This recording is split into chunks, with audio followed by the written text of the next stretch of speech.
आज के समय में इंटरनेट पे एक प्रोपेगेंडा, एक फेक न्यूज फैलाई जा रही है कि हिंदू धर्म बहुत पुराना है, लगभग 10,000 साल पुराना, और बुद्धिज्म इसकी एक शाखा है। वहीं कुछ अम्बेडकरवादी लोग कुछ ऐसे सबूत ला रहे हैं जो साबित करता है कि हिंदू धर्म बुद्ध मार्ग से निकला है और 1000 साल से ज्यादा पुराना नहीं है। कौन सा धर्म ज्यादा पुराना है और कौन सा धर्म किस धर्म से आया है, आइए जानते हैं इस वीडियो में।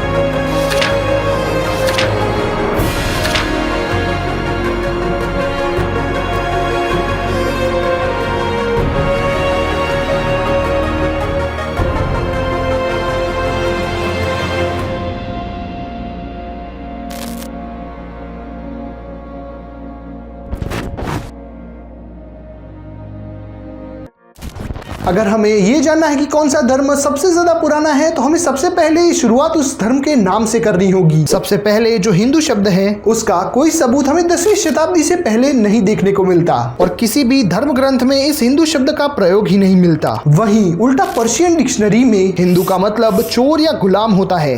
हम हिंदू रेफरेंस जो करते हैं वो सुप्रीम कोर्ट के जजमेंट के हिसाब से करते हैं, वे ऑफ लाइफ के रिलीजन के हिसाब से नहीं करते। हम मानने को तैयार नहीं, हिंदू रिलीजन है, मानने को तैयार नहीं है। कुछ मूर्ख लोग पिछले कुछ सालों से इसे सनातन सनातन करते रहते हैं, लेकिन आप ही सोचिए कि सनातन कैसे किसी का नाम हो सकता है, क्योंकि सनातन तो विशेषण है, कोई संज्ञा यानी नाउन नहीं है। और ये सनातन तब क्यों किसी ने धर्म के कॉलम में लिखवाया जब देश आजाद हुआ था। दूसरी तरफ अगर हम बुद्ध धर्म की बात करें तो 2250 साल पहले सम्राट अशोक के हर एक शिलालेख में हमें बुद्ध धर्म कई जगह देखने को मिलता है। अब आप में से कुछ लोग पूछेंगे कि इस धर्म का नाम सनातन नहीं है और ना ही हिंदू है, तो इस धर्म का नाम क्या है? तो मैं आपसे कहूंगा कि इस धर्म का नाम ब्राह्मण धर्म है, क्योंकि इस धर्म के सारे ग्रंथ और वर्ण व्यवस्था ब्राह्मणों की षड्यंत्रकारी कल्पनाओं पर आधारित है। अगर हम भाषा विज्ञान को सही से समझे तो धर्म शब्द 9वीं सदी से पहले लिखा ही नहीं जा सकता, क्योंकि तब तक भाषा का इतना विकास नहीं हुआ था। इसलिए धर्म शब्द ज्यादा पुराना है और धर्म शब्द बिल्कुल ही नया है, क्योंकि संस्कृत भाषा तो 9वीं शताब्दी में आई है। उससे पहले पाली भाषा चलती थी। जब भी हम शब्दों की बात करते हैं तो हमें यह देखने को मिलता है कि बुद्ध शब्द ब्राह्मण शब्द से भी ज्यादा पुराना है। यहाँ तक कि हमें ईसा पूर्व ब्राह्मण शब्द भी देखने को नहीं मिलता, क्योंकि ब्राह्मण शब्द भी पाली भाषा को संस्कारित करके बनी संस्कृत से बना है। अब ब्राह्मी स्क्रिप्ट या धम्म लिपि में संस्कृत में लिखे जाने वाले कई सारे अक्षर और चिन्ह नहीं लिखे जा सकते।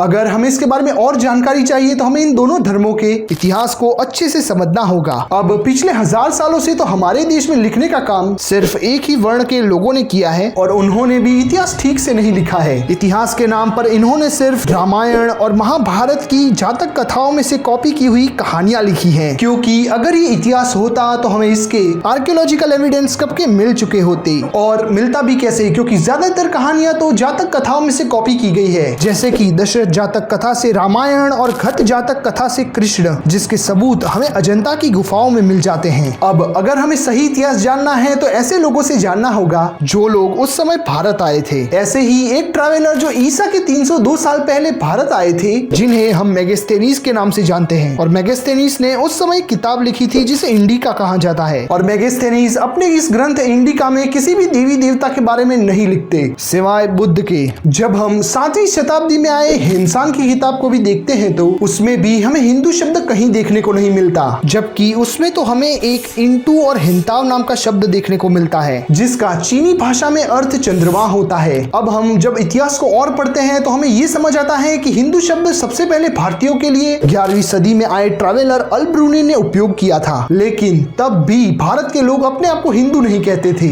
अब ब्राह्मण धर्म का जो सबसे पुराना ग्रंथ है ऋग्वेद, उसका सबूत भी हमें ईस्वी सन 1464 का ही मिलता है, जो भंडारकर इंस्टीट्यूट के द्वारा यूनेस्को को सौंपा गया था। और अगर हम ऋग्वेद को ध्यान से पढ़े तो हमें उसमें अजातशत्रु, जिनकी मौत 461 ईसा पूर्व में, और राजा बृहदत्त मौर्य, जिनकी मौत ईसा पूर्व 185 में हुई थी, उनके बारे में भी लिखा हुआ मिलता है। और सिर्फ इतना ही नहीं, ऋग्वेद में हमें बुद्धों के स्तूप परंपरा के बारे में भी लिखा हुआ मिलता है। इन वेदों को इतिहास में भी सबसे पहली बार मेंशन अल-ब्रूनी के द्वारा ही किया गया है। और वो ये भी लिखते हैं कि ब्राह्मण लोग कभी भी वेद नहीं लिखते हैं। और इतना ही नहीं, उन्होंने तो ये भी लिखा है कि शूद्रों को वेद सुनने का भी अधिकार स्वीकार नहीं है, और अगर वो ऐसा करते हैं तो ब्राह्मण उनके कानों में पिघला हुआ शीशा डालते हैं। दूसरी बात तो हमें यज्ञ करने के और इनके गुरुकुलों के कहीं पे भी सबूत नहीं मिलते, और वेदों में कहीं भी हमें मूर्ति पूजा के बारे में लिखा हुआ देखने को नहीं मिलता। तभी तो हमें बौद्धों की और जैनों की मूर्तियां उत्खनन में मिल जाती है, और कहीं भी हिंदू देवी देवता की मूर्तियां नहीं मिलती। और जैसे जैसे हम उत्खनन के प्रमाणों को देखते हैं, वैसे वैसे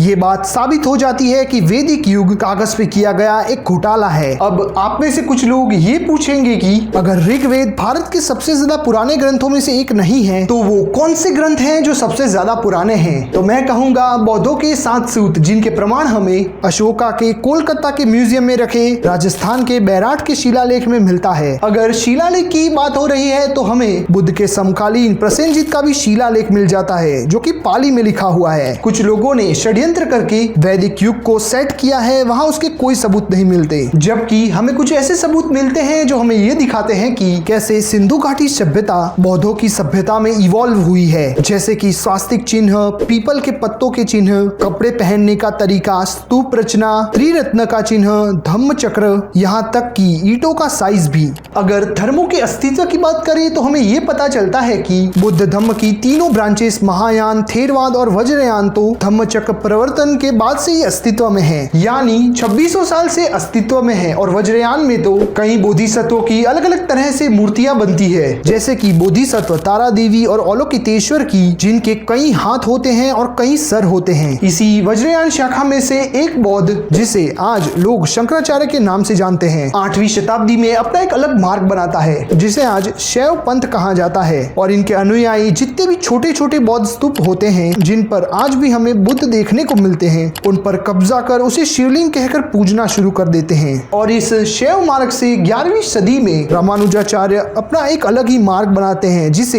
द्वैत मार्ग या वैष्णव पंथ कहा गया। वो भी बुद्ध की मूर्तियों पर कब्जा करके उसे विष्णु का अवतार कह के उसकी पूजा करना शुरू कर देते हैं। जितनी भी महिला बोधिसत्व तारा देवी की मूर्तियां थी, उस पर भी कुछ लोग कब्जा करके उसे तरह तरह की चीजें पहना के उसकी पूजा करना शुरू कर देते हैं। और ऐसे ही शाक्त मार्ग भी अस्तित्व में आता है, और इसी तरह से ब्राह्मण धर्म के तीनों पंथ अस्तित्व में आए हैं। अगर हम सामाजिक रूप से लोगों पर पड़ रहे प्रभाव की भी बात करें तो बौद्ध धर्म अन्य मार्गों से हमारे भारत देश में आगे था। जब भी हम विदेशी स्कॉलर्स की बात करें तो हमें फाहियान, इत्सिंग और हेनसांग जैसे स्कॉलर्स देखने को मिलते हैं, जो बौद्धों के ज्ञान विज्ञान को पढ़कर गए थे। लेकिन हमें एक भी ऐसे विदेशी स्कॉलर के सबूत देखने को नहीं मिलते जो ब्राह्मणों के गुरुकुल में पढ़कर गए हों। ज्ञान प्राप्ति के पहले भी गौतम बुद्ध कई गुरुओं के पास गए, और ज्ञान प्राप्ति के बाद भी गौतम बुद्ध कई लोगों से मिले, लेकिन उसमें से एक भी ब्राह्मण नहीं था। अब इतने सबूत तो काफी होंगे आपको ये दिखाने के लिए कि कौन सा धर्म सबसे ज्यादा पुराना है और कौन सा धर्म किस धर्म से आया है। अब कुछ लोग जिनकी भावनाएं आहत हो जाएगी, वो कहेंगे कि तुझे हमारे धर्म और संस्कृति से क्या तकलीफ है? तो मैं उन्हें जवाब देना चाहता हूँ कि मुझे कोई तकलीफ नहीं है। तुम गर्व करो और अपने धर्म को महान कहो, लेकिन जब तक वो धर्म और संस्कृति तुम्हारी हो। अगर तुम किन्हीं और लोगों की संस्कृति को हड़प के उनके इतिहास को मिटाकर उस पर अपनी षड्यंत्रकारी कल्पनाओं के महल बनाने लग जाओ और उन लोगों को हजारों सालों की गुलामी में धकेल दो, तब तो ये बात बिल्कुल ही सही नहीं है, और तुम्हारा चोरी किया हुआ धर्म बिल्कुल भी महान नहीं है। मुझे आज तक सुनने के लिए धन्यवाद। मिलते हैं ऐसी किसी लंबी वीडियो में, तब तक के लिए जय भीम, जय संविधान, जय विज्ञान।